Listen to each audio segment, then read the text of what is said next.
Hello and welcome back. I am super pumped to be joined here by Mark Bowden, who is joining us for a second year of Present to Succeed. Hi, Mark. Thanks for having me back. Yes, it's an absolute pleasure. So, as you guys know, also from last year and for many years, Mark has been voted the number one body language expert in the world. And as we already started the topic with Jessica Chen around body language in online presentations, now I'm sure Mark will blow your mind with his tips and tricks on how to gain credibility and win trust every time you present. Mark is actually the author of two of the books. I have only two of his books here, but he has four more, right, Mark? It's six in total, I think. Well, I've written 4 books, in fact, but there are many because they're in multiple languages. Okay, so yeah, you can imagine that when Mark talks about body language, he knows what he's talking about. Apart from that, I want to mention that Mark is one of the panelists of the videocast called, yeah, he's going to show it now, the behavior panel. If you are into body language, I am personally very much into it, and I watch the weekly episodes. Unfortunately, haven't watched the ones for the previous weeks, but there is some amazing content there. So Mark, not to take up more of the time, now it's on to you. Lovely. Thank you so much, Eva. Again, thanks for having me here. Super appreciate it. Listen, thank you everybody for being here with me. I can see some names and faces that I recognize up here. So look, during our time together, I'm going to be with you for 45 minutes, and I want you to join in with me. Don't leave me here alone. Don't leave me here, Johnny No Friends, and don't talk to me. I'm showing up to you today from Canada. I mean, virtually, but I'm coming all the way from Canada to you, and this is an opportunity for us to have a real chat, for you to ask me questions. Post your questions, post stuff in the chat at any time. I'm looking out for it, but also, of course, Eva is as well. And I'm going to make sure after about 25 minutes, half an hour, I come right back to those questions and we have a good 15 minutes of Q&A. But I might pick up questions and chat as we go. Daniel Rios, good to see you, my friend. Nice to have you in here. My friend Daniel Rios and partner in Spanish-speaking Latin America is here as well. And do connect with him. Now, look, let's get on with it. How do you use body language on purpose to stand out, to win trust, to gain credibility every time you communicate? And we're going to focus very much today on that element of live, face-to-face. I'm getting back on planes right now. I was in 4 different countries last week in the space of about 5 or 6 days. So I'm traveling around doing face-to-face meetings. And so I want to get you back into the swing of how exactly you do that best using your body language. Let's get straight into it by talking about something that was heard in that last presentation, which is that idea of the majority of communication is non-verbal. Body language is the main thing. Wouldn't that be beautiful if that was true? Because like you wouldn't be able to do anything without somebody like me. How would you read this book if the majority of communication was non-verbal? Of course, what that Morabian data is saying, here's what I believe it's saying, is that for any human being, in order to get what we call theory of mind is how you predict what I'm thinking and feeling right now, what my intentions are towards you. Yes, I'm talking to you right now. You're picking up on the speech, but also your mind is going, is Mark happy or sad? Does he like me or dislike me? Is it a pleasure for him to be here or a chore? Does he like his content or not like his content? Does he mean well for me or mean badly for me, or something in between? In order for you to predict that in me, you mainly look at my non-verbal communication. You look at my body, my face, what my hands are doing, how I'm dressed, the environment and context that I'm in. You partially hear the tonality, the music of my voice, and you not so much at all concentrate on what I'm saying. In order for you to predict how I'm thinking and feeling about you now, You are mainly concerned with my non-verbal communication and what we call my paralanguage, everything outside of the language. So in order to convince you of a feeling and intent, I need to focus on my non-verbal communication. Now, so I hope we've got that Moravian myth out of the way, okay? So what is important about nonverbal communication is where it's processed in our mind. Your idea of my feeling and intention and where you read my body language is done in a part of your brain which is about 500 million years old, often called the brainstem or the R complex or the reptilian brain or the primitive brain or the amygdala. I mean, people have got all kinds of names for it. Frankly, all of those names are wrong. I mean, it's just compartmentalization. So don't go to me, hey, no, I think it's done in this part of the brain and this part.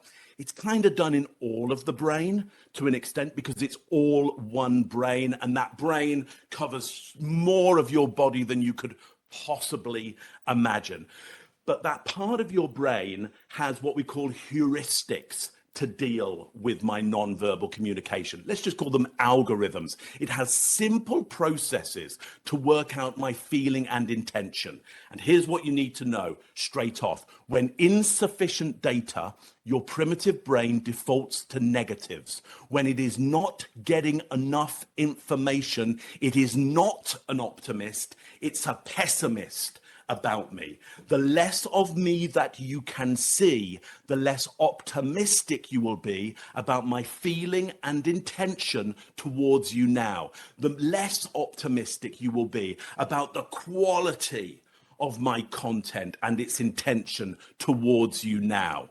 So here's my biggest help for you today. Show them more. Doesn't matter whether you're on camera or sitting down at a table, or standing up on a stage, or at the water cooler. I don't care where you are. Show them more. The more that they see, the more optimistic they'll be. Now, you might say to yourself, yeah, Mark, but what if I'm giving very negative body language? Surely, the more they see of that, the more pessimistic they'll be. No, that's inaccurate.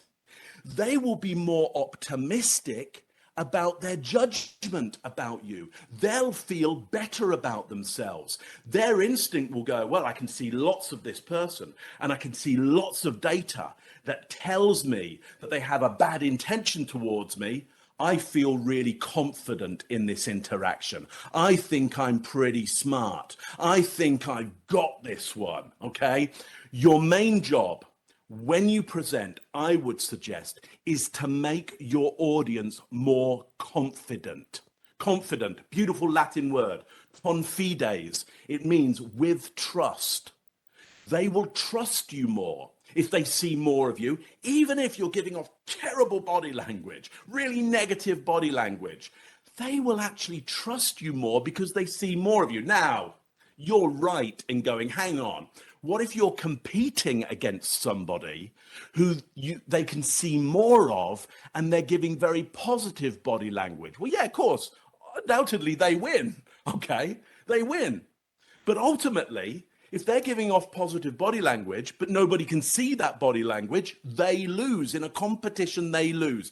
The winner is showing more, and the winner is showing more positive body language. So you might be saying to yourself, okay, I now need to know from you what is positive body language. Look, there's no bad body language, only results that you wanted or didn't want. There is no body language that you should not use. You're only looking for what is the intention, what feeling do you want people to have, what do you want them to leave with, and what is the body language you need to produce or bring forward or show more of in order to get that result. Let me take you through some vocabulary. I'll do it in a couple of packets, some vocabulary which is going to help you here. Let's just talk about the hands because I'm sitting down right now and you're seeing a lot of my hands, and you'd be seeing the same kind of stuff if I was standing up. And I'll show you it standing up in a moment. Here's what you're seeing. You're seeing what we call baton gestures. These are the gestures that conduct along to the rhythm of my speech. Imagine a conductor with a baton, and the music is playing and you see the baton moving along with the orchestra, it's guiding the orchestra. When you see the rhythm of the hands moving absolutely in sync or congruently with what I'm saying, the rhythm of my speech, your brain goes, I like this. I like it. Why does it like it? Because the Broca's area, which does speech, not only listens to the phonics, the sounds, and puts them together into words and decodes the words, but it also looks at the visuals and puts that together with the phonics and the words, and it goes, how congruent are the words to the images? And if there's no images or the images are incongruent, it starts to default to negatives. It will be more upset with what you're saying. Regardless of how good the content is, it's going to have a negative bias. And my guess is you understand that you need an advantage because you're in competition. Look, you wouldn't be here today if you had no competition. You would go, I can be as bad a communicator as I like. It doesn't make any difference. I have no competition at all. So you need to make sure that your gestures are congruent with the rhythm of your speech, okay? When they're incongruent with the rhythm of your speech, i.e., you might do a gesture directly or shortly after what you say, or maybe the rhythm of your gestures does not kind of quite match up to what you're saying. The brain goes, I don't like it, I don't like it, I don't like it. It doesn't match because it's harder for it to understand. Here's what we're trying to do all the time with nonverbal communication when we're trying to do it well and win trust. We're trying to make it easy for the brain. We're giving the brain a low neural load. We're making life easy for the brain because when life gets easy for the brain, it goes, I like this communicator. This communicator makes my life a pleasure. And against that communicator who they're competing with, they might make my life a bit of a misery. Okay, so we get a bias. So make sure your baton gestures are visible and congruent. They conduct along to the rhythm of your speech. Let me give you another one. These are called illustrator gestures. These are the gestures that literally draw a picture of what you're seeing. So I might say, look, we as an organization have gone from really high profit to low profit. And I show you that. I show you high and I show you low. And notice how I batoned that as well. I conducted high and low. I don't go, we have high profit and low profit. That your brain goes, what happened there? That I don't like that. Okay. So you want to make sure your hands are visible, okay, and they can visibly illustrate what you're saying. People will prefer your hands dexterously illustrating what you're saying rather than seeing a slide. I can beat your best slide any day by drawing it out in the air in front of you, by making pictures in front of you. I will get more attention than your best piece of PowerPoint, okay? Because your brain, you have a part of your brain which is purely designed to read the digits of the hands and get super excited when it sees them moving, okay? And work out socially what that might mean for you. So, baton gestures, illustrator gestures. Let me give you another one, which we need to stay a little bit away from. These are called adapters. And these are when we start moving the world around us in order to make it somehow better for us, okay? And you'll notice the more adapters that I do, yeah, the more adapters that I do, the more upset you get with me. Okay, because number one, you don't know why so many adapters are happening at the same time.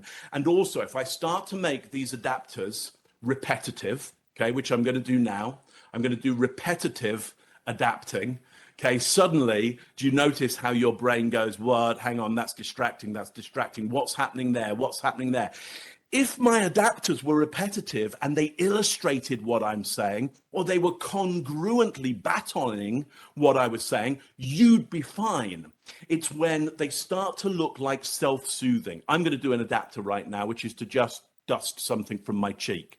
But the moment I do it more than once, yeah, it starts to become a self-soother for you. And your brain goes, well, how's Mark feeling? What's he intending? What on earth is going on here? Okay. And as I repetitively do this, you'll notice it's very hard for you. Yeah, and Nikolai is saying, I'm fascinated by that ring. Okay, I can't concentrate on what's being said because of the ring. Yes, because now you're trying to make sense of it. Now you can't work out why the self-soother. And so your brain goes, but I know that's a ring. I know that's a ring. I'm going to focus on that right now. I'm going to make that the message. And then your brain goes, but I don't know anything about that ring. Why is it there? Why does it look like that? My friend Luca here is going, oh, yes, one ring to rule them all. And now you're off into a whole different narrative. I've now, just by doing self-soothers, you've now gone onto a narrative that you recognize, which is Lord of the Rings. I've got great here, Maria going, you shall not pass. Understand, you've now got narratives in your head which are nothing to do with what I'm trying to communicate to you. Because your brain needs to hang on to something solid right now. I gave you too much neural load and your brain went off and went, I'll make it simple for myself. I've got something really complex that I understand. It's Lord of the Rings. I'll make all of this presentation about the Lord of the Rings. Okay, so we have baton gestures, we've got illustrators, we've got adapters, and those can easily turn into self-soothers, and that's going to get a problem for people. Last one before I demonstrate some standing up for you, okay, is open palm gestures. Okay, and I want you to notice what happens when I give you lots of open palm gestures, as I have throughout all of this. Okay, this is a universal signal: no tools, no weapons, nothing in my hands, nothing to harm you, nothing to hurt you. And I constantly give you these open palm gestures and open body language. We'll come more to that in a second. So open palm gestures, no tools, no weapons. Show them more, show them more baton gestures, show them more illustrators, show them more open palm gestures, and try and limit in some way any adapters, okay, any adapters, and especially avoid adapting repetitively, because that will become a self-soother. Now, Arena here is saying Italian talking style. Yeah, exactly. You want to be showing more of those gestures. And you'll notice that as I'm talking to you right now, because I'm sitting down virtually with you, you're seeing my gestures up at chest height. That is what I call the passion plane. So it's going to be exciting for you, okay? Your heart rate and breathing rate are up right now, as opposed to how they were before you met me, or maybe even with the last speaker or some speakers before that, because I am purposely causing your heart rate to go up and your breathing rate to go up to keep you very vital in this situation, okay, to keep you very much alive in this situation. And I'm doing that by having my hands at chest height, okay? But I want you to show you what happens and what I'm going to do when I stand up for you. Sound might change a little bit because it will go to this radio mic here, so you can hear me fine, okay? I want you to notice when I stand up for you right now that instead of having my hands at chest height, I've got my hands at navel height for you right now. And that is what I would do if I was live, face to face, in front of you in the same situation.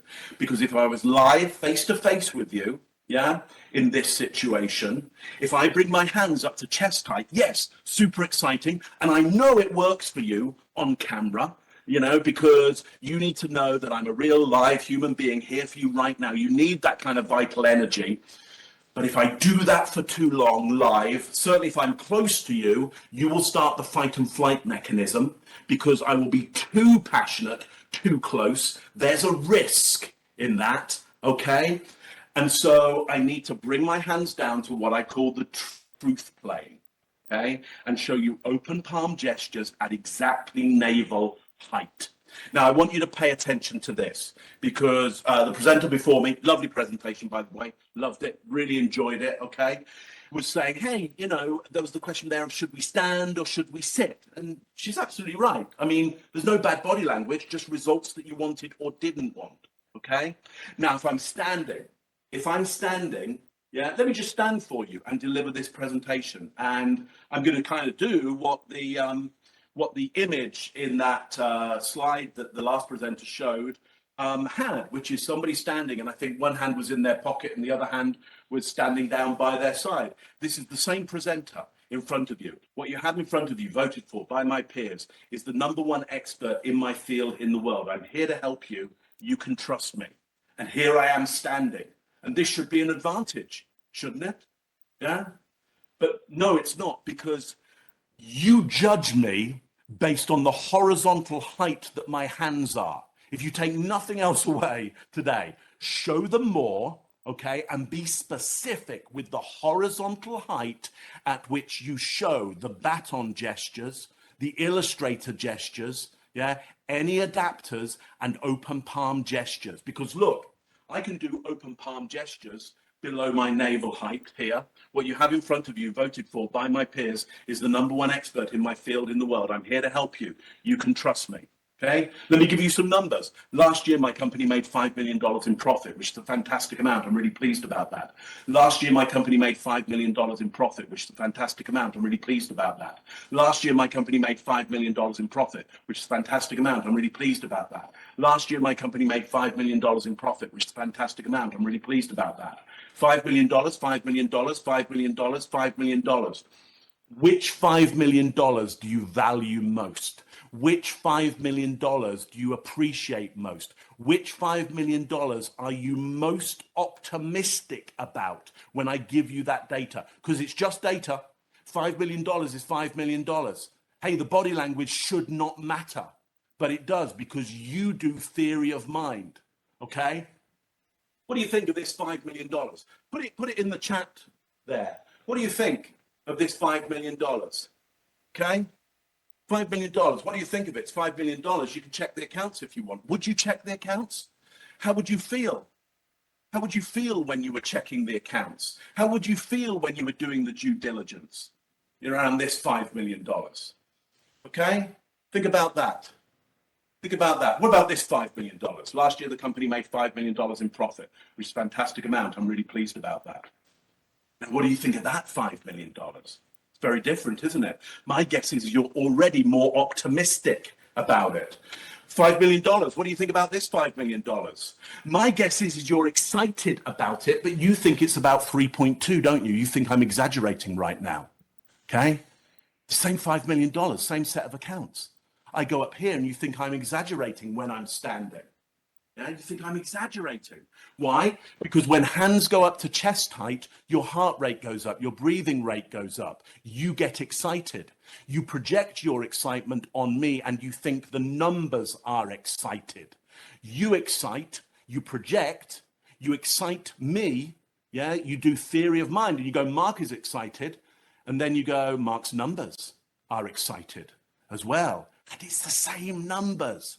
So anybody who tells you, hey, the body language doesn't matter, just show them the numbers. Read them the numbers, give them the number, put it on a PowerPoint. Put it really well on a PowerPoint. They'll get it. Oh, they'll get it. They'll get whatever message you are sending to them non-verbally. Okay, so look, $5 million in what I call the grotesque claim there. You're unoptimistic about it. You think I'm not bothered about it. And I said, I'm really pleased about it. Last year, the company made $5 million in profit, which is a fantastic amount. I'm really pleased about that. Do you notice how you distorted and deleted, I'm really pleased about that? You forgot about that, didn't you? That just went out of your head. I know I can predict that's going to happen. So I can change how you read the numbers, how you evaluate the numbers. The number remains the same integer, but you evaluate it differently. And then here's what you do. After my presentation on the $5 million, you go and tell your friends and families and colleagues. They go, so what about the $5 million? And you go, yeah, he's not pleased about it. I didn't say that.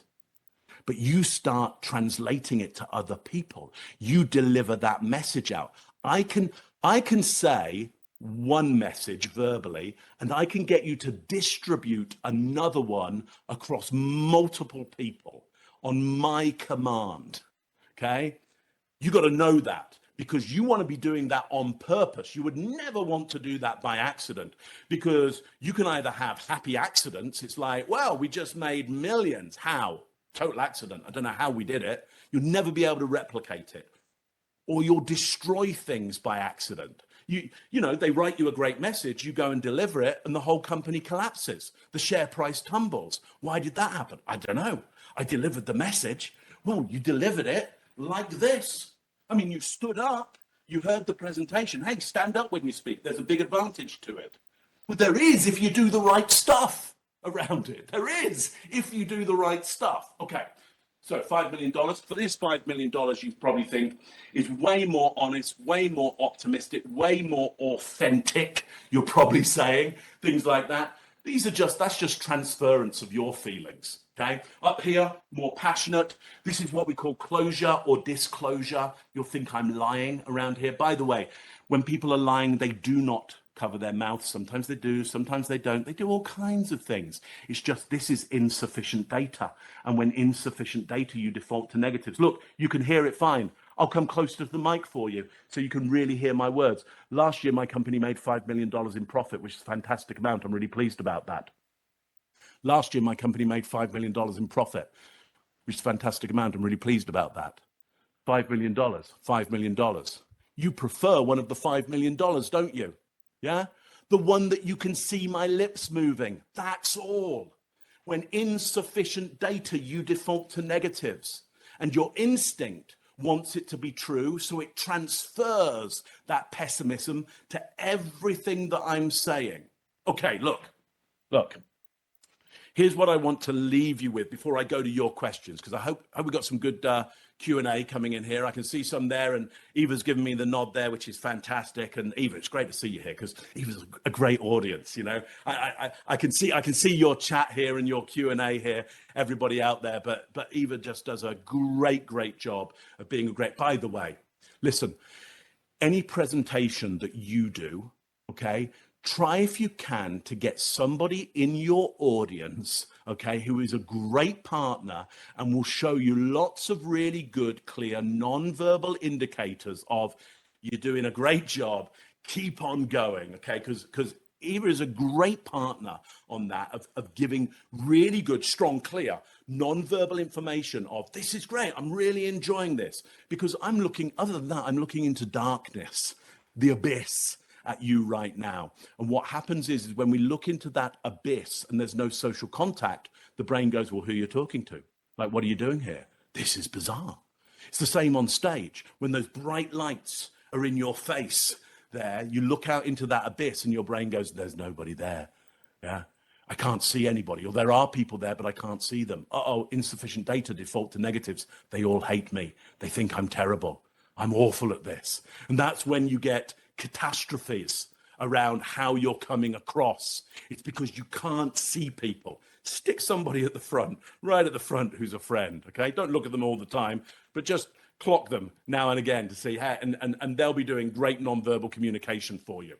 Now, look, when insufficient data, we default to negatives, okay? Make sure people can see your baton gestures, your illustrators, okay? The adapters, yeah, the adapters, keep them to a minimum. Oh, by the way, how do you keep adapters to a minimum? By doing more baton gestures, okay? By doing more illustrators and by doing more open palm gestures as well. That's what will lower the amount of adapters you do. Also, keep objects away from you. For example, my water is an arm's length away from me. I've got to really want a drink to pick it up, okay? And that, because if I have it really close to me here, I guarantee my hands will touch it. My hands will go, oh yeah, that's a resource. Yeah, okay, take the resource. There we go. I take one, and then I think, oh, I'll take another.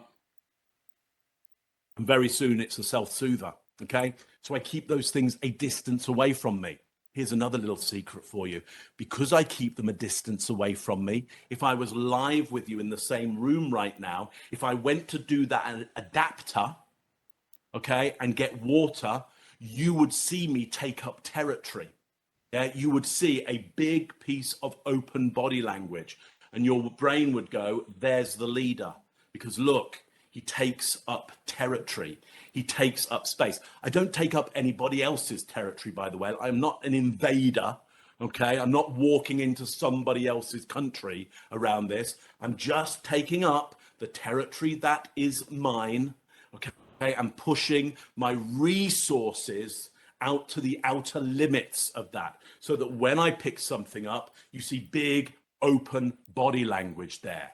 And gesture planes, I want you to remember those, okay? Grotesque plane, down here, yeah? Truth plane, here. You want to be doing as much as you can. Open palm gestures, nice, big, open gestures. Descriptors here, baton gestures here to win trust and credibility, okay? And stay away from any of the adapters around that area. Okay, nice, big, open palm gestures at exactly navel height, the truth plane. Okay, if you want to excite people, go up to the passion plane here. Do your adapters, do your batons up there. Nice, big, open.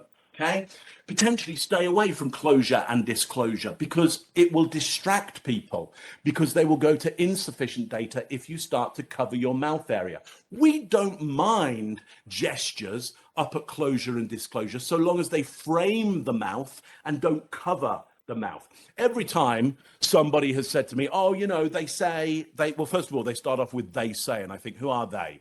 Who are they? And where can I get my hands on them? Because they, whoever they are putting out some terrible content that people are paying attention to.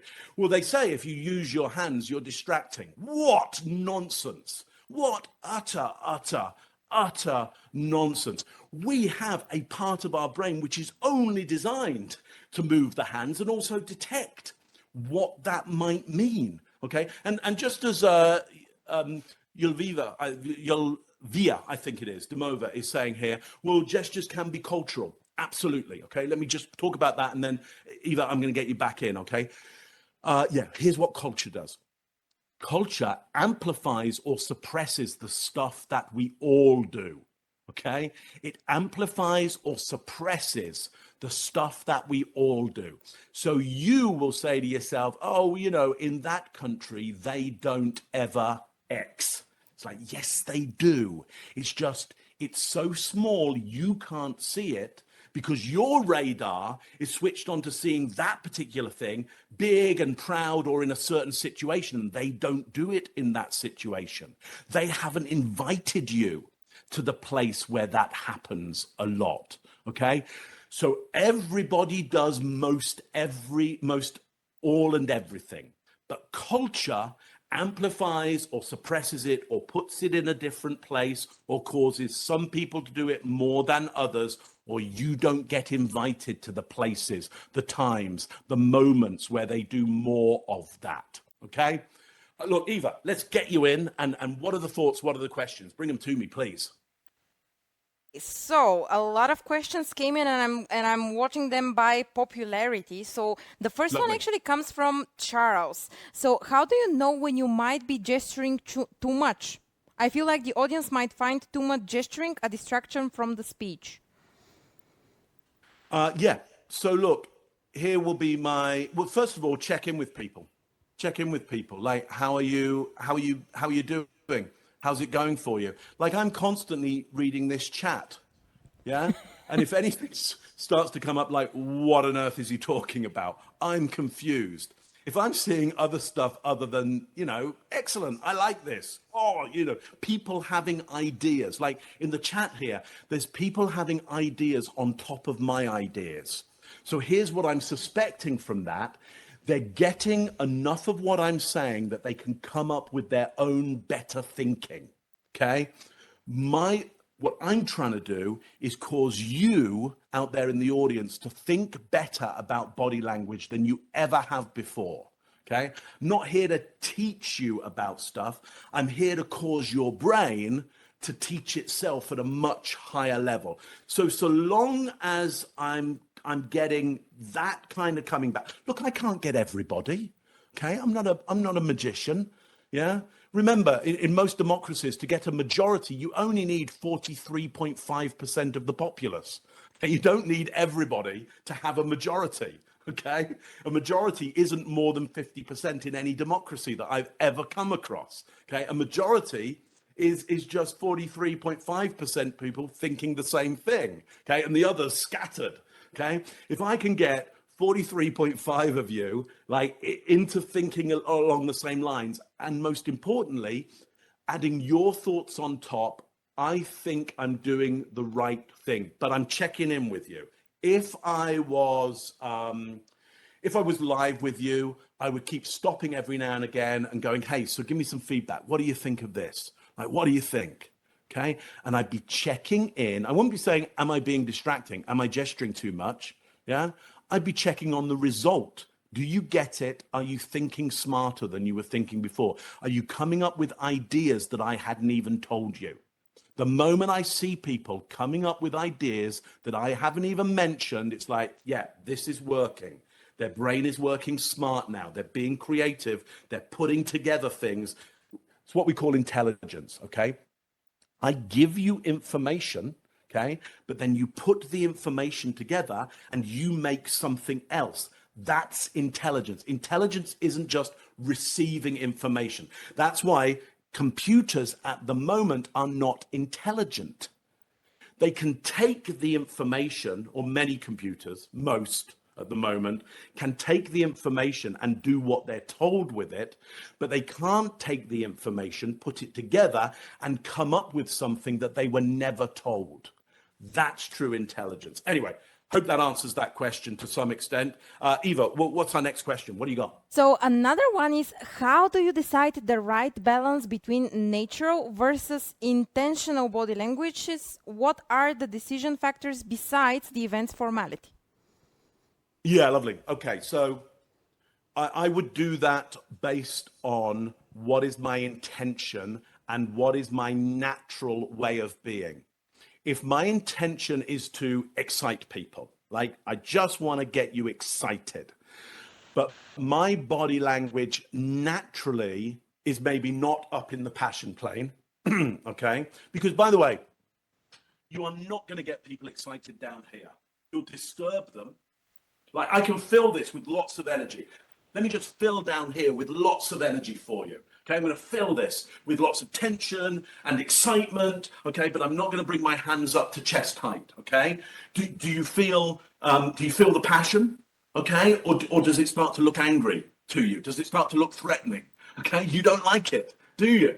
But I only need to bring my hands up here and I can even calm it down. I can lower my voice and I bring my hands up to passion and you start being excited. I don't need to be. I just need my hands up in passion. Okay? So I got to think about what is my natural body language, my authentic body language, and I've got to go, am I likely by default to produce the body language, or do I need to put it on? By the way, when I say put it on, you cannot do something that you did not have in the first place. Okay? You can't. So people go, but that's not me. If you could even imagine it in your head and go, I can't see myself doing that, you just did. You just saw yourself doing that and you went, I couldn't do that. You have it in your mind's eye, which means your brain knows what it is, which means it's done it before. Most likely, you fear it in some way. And you fear it because you don't do it often, you haven't got enough information about it, and when insufficient data, you default to negatives. Your brain is keeping you safe. That's really good because your brain keeps you safe every day and it keeps you alive. That's all it does. Your instinct is only designed to keep you alive now. It's not designed to keep you opulent. It's not designed to keep you at your full potential. It's only designed to keep you living enough that you could go into your full potential, but it doesn't care about that. Okay? Your instinct, your authentic self does not care about your full potential. It cares about keeping you comfortable and safe and cozy and warm and just enough fed. Doesn't even care about the flavor of the food, because your authentic self keeps going back to the same foods again and again and again. Well, I like that. It's easy. It's simple. Okay. And you miss out on all those tastes in life because they are a risk. You can do anything that you can imagine in your head because you have done it before if you've imagined it, or you've seen it done, but you still fear it. Okay. So look, break away from that idea of authenticity being the best thing. It's a killer. Authenticity is a killer of you being who you really are, which is so much more than you think you are right now. Eva, what else have you got for me? Let's have another one. We've got 5 more minutes. Do you hear me now? Sorry. Yeah, but yeah. Okay. So there is a question from John Zimmer. He was a speaker in the storytelling track. He's saying, "Great talk, Yeah. Mark. You pointed to us a lot. Having worked many years in the UN and especially in the Middle East, I know there are many cultures in which pointing is taboo. What are your thoughts?" Yeah, absolutely, absolutely. So yeah, absolutely. So you'll notice, and you're absolutely right, but you'll notice I'm not in the UN right now, and I'm not in the Middle East, okay? And sure, listen, I understand it. We may have some people from the Middle East on here right now. That could be true, or somebody like yourself who has been to the Middle East. But quite frankly, you are not my audience right now. Okay, you are not the majority. I cannot get everybody. Not everybody is as important as everybody else. Okay, it just isn't the case. Okay, oh God, it would be lovely if it was, wouldn't it? Be lovely if you were all as important as each other, but you're just not. We don't have the capacity for that. You'll have noticed that at the UN. You don't have the capacity for everybody to be equal. Everybody at the UN is not equal. Some are on the Security Council. Why can't they all be on the Security Council? Because everybody's not equal. Even at the UN, everybody is not equal. Okay? So look, here's why I do point at the camera. If I was live with you right now, if you were from Europe and I was live with you right now, I wouldn't be pointing at you because I would be in the same physical presence as you, and there would be too much risk. But you know, I'm behind a lens right now, and you actually enjoy, the majority of you, 43.5% of you, enjoy the idea of me keep pointing you out and you being important. And this is not a threat. If I was right next to you right now in the same physical space and I was up in passion and pointing at your eyes like I'm doing right now, you would go to freeze. Then you would go probably to flight. Then you would go to fight. And if I kept on doing it, you would go to faint, which doesn't mean all the blood would rush from your head and you'd hit the ground, but your mind would drift off somewhere else right now. So look, my friend who asked that question, brilliant question, and you're absolutely right. There is no bad body language, though. There is results that you wanted and didn't want. And if everybody from the Middle East on this track right now complains to Eva and go, "We were terribly insulted," and Eva came to me and said, "You insulted a lot of people from the Middle East," I would go, "Sorry, but I don't really care. I actually don't care." They weren't. Didn't understand that to be the majority of people here. And I think the majority of people actually like being pointed out. And Eva might say to me, but Mark, everybody matters. And I go, I don't agree. I actually don't agree. Some people matter more than others. So, and I could, listen, I'm in the Middle East. I work in the Middle East a lot, by the way, okay? You don't get this. This isn't who you get, okay? You get a different, it's not that I'm being inauthentic right now, or I go to the Middle East and I'm inauthentic. Okay, I just bring forward certain aspects of myself that most suit their expectations of what they need from a leader there. Okay, and most likely I'm in the Middle East, by the way, to train those people how to connect with a European or North American audience more. They want to know how to do what I'm doing right now, but I often teach them through what they do and then pull out that aspect of them because they're like me, roughly 2 arms, 2 legs and a head in the same place. They fight gravity just like me. You prick them, they bleed, just like me. Okay? We are all more similar than we're ever going to be different in any way. And so I would say to people, when you communicate, really focus on that. What are the non-verbal similarities rather than the differences? Listen, thank you everybody for hanging out with me. It's always a pleasure to be with here on Present to Succeed. Great conference. Thank you, Boris, for organizing this. Thank you, Eva, for organizing this. Thank you for all the technicians who do just a great job. There is no better quality out there that I see than this. This is super high quality, and that's due to how they organize this and the technology that they get behind it. Thank you, everybody out there, for showing off Bulgaria, showing off Sofia, and what you can achieve technically there. It's beyond what anybody else is doing. Eva, back to you.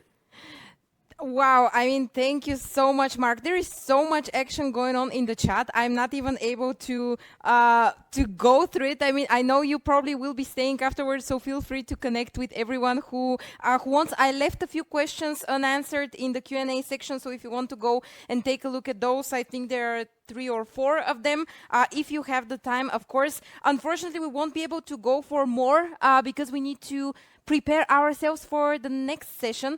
But thank you so much, Mark. Again, mind-blowing, eye-opening, fantastic session. Thank you for being with us. Hopefully, let's see, we might see you also next year.